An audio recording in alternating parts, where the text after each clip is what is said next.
Hello everyone, Mike Mixon from Keyboardamerica.com here in Lewis Beach, Delaware. Welcome to our Song of the Week and Buttons class. Now, after I play the song all the way through and I go to my outtake, try and stick with me. I got a couple funny things to tell you at the end of the video. I didn't want to tag it on in the beginning. On this song, you're going to be practicing your right hand with your super articulated sax, clarinet, and flugelhorn. And you're going to learn how to punch keys and do things just a little bit different to get it to sound real. It's a really nice setting. I think you're going to enjoy it. Remember, if you're in our Genos Book Bundle Club or Tyros Club, the settings are going to be on the back of page 1, but if for your Genos owners, I'll be emailing you the user style first to put in your Genos, and then overwrite Christmas Bank 2, and you'll have the updated bank there in your unit. Okay, so we're going to take a listen to the Christmas song, you know, chestnuts roasting on an open fire. There is a lot of chords in here, but I'll show you a close-up of the chords and how easy they are to do. So let's get to it with our Christmas song of the week, the Christmas song. Okay, so let's take a look at the music. I'm using the orchestral ballad on the Tyros, and on the Genos I'm using the dreamy ballad, and that's tempo 75. And if you have a Genos, it's Christmas 2, Bank 2, Christmas Bank 2, and registration number 2. And of course we're starting out on intro 2 with variation A, and you can see there's a lot of chords in here, but it's going to be made easy for you, and you'll see you'll switch to variation B here, and of course all the instructions will be on page both 1 and 2. Also, all the settings for Tyros will be on the back here of page 1. So remember, print in color.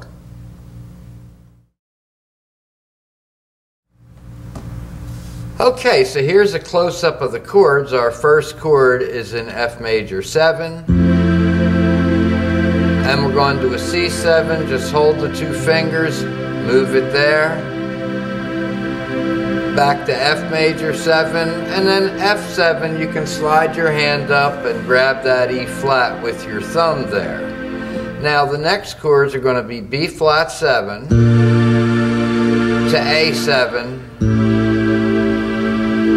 to D minor, to B flat minor. There you go, 2 finger move. We do have an E7 to an A in there, but all the fingering for the chords are going to be right on the music, right under the chord insignia. Gives you the fingering and the proper notes and which inversion you're in. Now you want to practice your chords that way so that you always hold the fingers down that are in the next chord, because that gives you a good base and a foundation. Okay, so we're going to look at the sounds I chose here. In OTS 1, I'm just using a breathy tenor sax.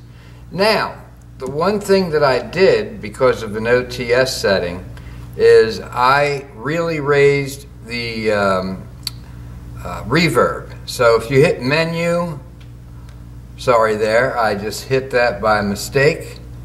We'll go back to breathy tenor sax, we'll hit menu, voice edit, and reverb depth. And the reverb depth that I have on there is 69.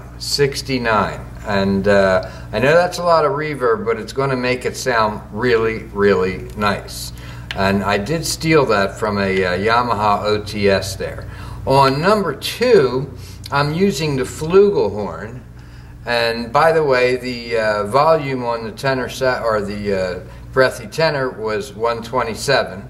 Now on the flugelhorn, my volume is only 100, and you'll see why during the video. But the same thing there.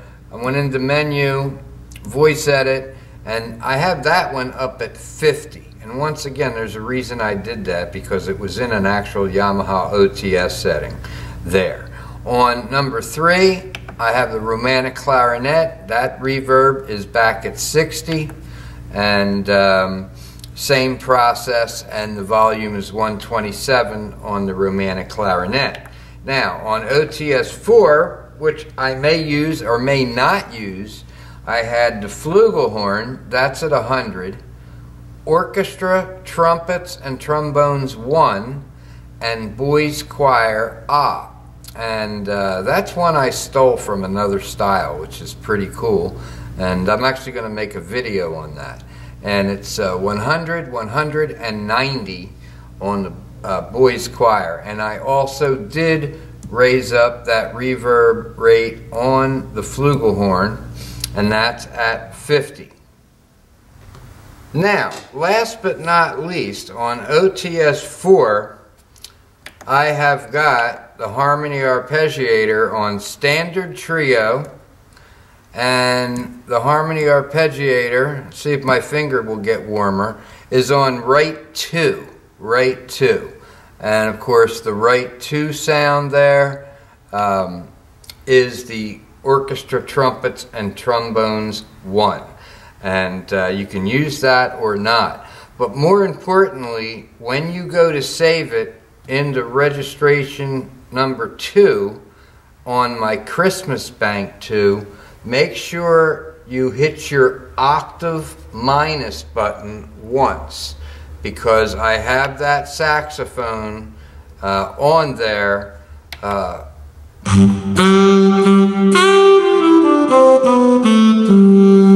sax was just too high, so make sure you push the octave down button before you store it into your registration memory. Okay, so now you're going to watch my right hand while I'm playing here to get these super articulations, especially with the sax and that flugelhorn. Boy, it's really, really nice. And this is what our finished product is going to sound like. Okay, we're going to listen to the finished product, and you're going to see why I kept that flugelhorn at 100 on number 2, because I'm going to be punching that to get the super articulation. And it's a great time to practice your super articulation. So let's take a listen.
OTS 4 at all, that's the one with the harmony on, standard trio. The only thing you don't want to do is go to variation D, because that's a walking bass, not a swing bass.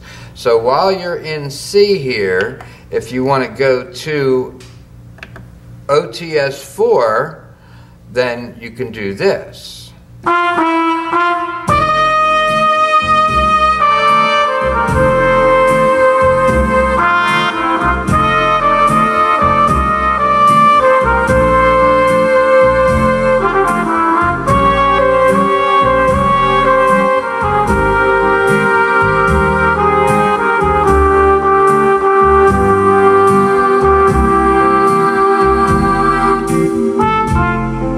Anyway, you get the idea there. I just love that flugelhorn and the beautiful super articulations.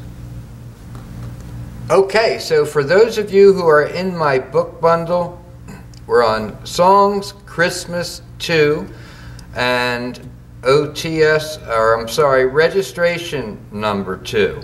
So make sure you load the user style first, which is the Christmas song there in my user styles. And after you load that, go to Christmas 2, and of course you're going to store it in here, and make sure you overwrite Christmas 2 with registration number 2 in it. Okay, so I hope you enjoyed the Christmas song and practicing those right-hand super articulations. Now, on a personal note, this year, Thanksgiving, I've been itching to try and deep fry a turkey, because everybody keeps saying how great it is to deep fry. So I went out and bought the deep fryer, you know, for $39.99, and the peanut oil and whatnot, and of course, I didn't want to ruin Thanksgiving, so I did a test turkey a couple weeks before, which didn't turn out great. It was a little overcooked. But anyway, my Thanksgiving turkey, second time, was absolutely delicious. So I recommend it if you've been sitting on the fence of doing a deep fried turkey. You got to try it. It's really, really good. The skin was nice and crispy, and the meat was really juicy inside. Now, the other thing is since I had the deep fryer, I figured, well, why not try a chicken? So, of course, I went on YouTube to see if I could find somebody, you know, to show me how much time and all that for the chicken. Because the turkey's 3.5 minutes a pound. And amazing, you cook a huge turkey in 35 minutes. It's just amazing. So anyway, go on YouTube.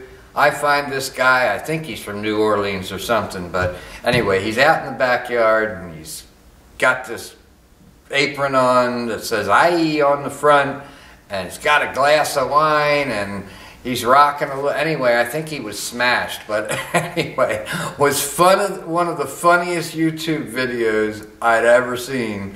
If you get a chance to locate that on YouTube, put deep frying chicken and turkey fryer, and see if you can get this guy up there, because it was really, really funny. Okay, so for this week, we're finished this week. Next week, we're going to have a regular song, and then 1 week after that, we'll have one more Christmas song. So until then, this is Mike Mixon saying have a great day, keep playing, and see you next week.